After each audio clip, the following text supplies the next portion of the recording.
Siapa yang ada masalah legal, dengar video ni sampai habis. Ini kisah klien saya, seorang penjawat awam dekat JKR. Pening kepala, tak tahu mana nak cari RM68,000 untuk selesaikan masalah bankruptcy proceeding. Klien saya ni, komitmen dia dah hampir 75%. Banyak sangat personal loan, sama ada dalam ataupun luar payslip. Klien saya ni dah cuba macam-macam cara.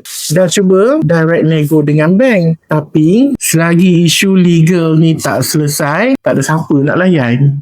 Rezeki klien saya ni jumpa saya tengah buat live dekat Debt Guru. Nak dipendekkan cerita, setelah semakan kelayakan dilakukan, Debt Guru berjaya bantu klien ni. Selain selesaikan masalah utama bankruptcy proceeding, kita juga cadangkan penyatuan hutang dan komitmen supaya beban bulanan dapat dikurangkan dan komitmen dapat dikurangkan dari 75% menjadi 60%. Korang ada masalah dan perlukan bantuan yang sama, jangan lupa follow Debt Guru atau tekan link di bio.